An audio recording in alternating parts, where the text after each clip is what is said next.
जय श्री कृष्णा दोस्तों। आज हम बात करेंगे गायत्री की सूक्ष्म शक्तियों के बारे में। एक अव्यय, निर्विकार, अजर अमर परमात्मा की एक से अधिक हो जाने की इच्छा हुई। ब्रह्म में स्फुरन हुआ कि एको हम बहुश्याम, मैं अकेला हूँ, बहुत हो जाऊँ। उसकी यह इच्छा ही शक्ति बन गई। इस इच्छा, स्फुरना या शक्ति को ही ब्रह्म पत्नी कहते हैं। इस प्रकार ब्रह्म एक से दो हो गया। अब उसे लक्ष्मी नारायण, सीताराम, राधे श्याम, उमा महेश, शक्ति शिव, माया ब्रह्म, प्रकृति परमेश्वर आदि नामों से पुकारने लगे। इस शक्ति के द्वारा अनेक पदार्थों तथा प्राणियों का निर्माण होना था, इसीलिए उसे भी 3 भागों में अपने को विभाजित कर देना पड़ा, ताकि अनेक प्रकार के सम्मिश्रण तैयार हो सकें और विविध गुण, कर्म, स्वभाव वाले जड़ चेतन पदार्थ बन सकें। ब्रह्म शक्ति के ये 3 टुकड़े सत, रज और तम, इन 3 नामों से पुकारे जाते हैं। सत का अर्थ है ईश्वर का दिव्य तत्व, तम का अर्थ है निर्जीव पदार्थों में परमाणुओं का अस्तित्व, रज का अर्थ है जड़ पदार्थों और ईश्वरीय दिव्य तत्व के सम्मिश्रण से उत्पन्न हुई आनंददायक चैतन्यता। ये 3 तत्व स्थूल सृष्टि के मूल कारण हैं।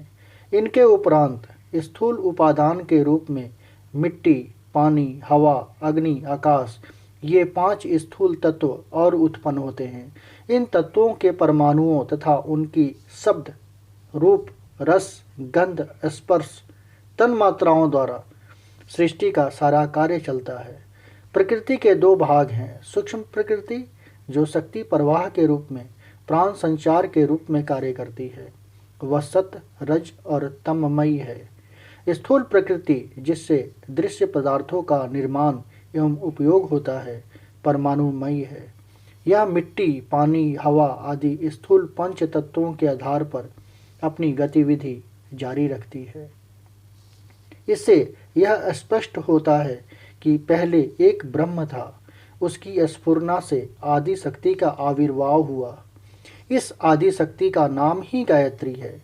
जैसे ब्रह्म ने अपने 3 भाग कर लिए, पहला सत, जिसे ह्रीम या सरस्वती कहते हैं, दूसरा रज, जिसे श्रीम या लक्ष्मी कहते हैं, तीसरा तम, जिसे क्लीम या काली कहते हैं। वस्तुतः सत और तम 2 ही विभाग हुए थे। इन दोनों के मिलने से जो धारा उत्पन्न हुई वह रज कहलाती है। जैसे गंगा यमुना जहाँ मिलती है वहाँ उनकी मिश्रित धारा को सरस्वती कहते हैं। सरस्वती वैसे कोई पृथक नदी नहीं है। जैसे इन 2 नदियों के मिलने से सरस्वती हुई, वैसे ही सत और तम के योग से रज उत्पन्न हुआ और यह त्रिधा प्रकृति कहलाई। दोस्तों, हम कल वापस से गायत्री की सूक्ष्म शक्तियों के बारे में बात करेंगे। जय श्री कृष्ण दोस्तों।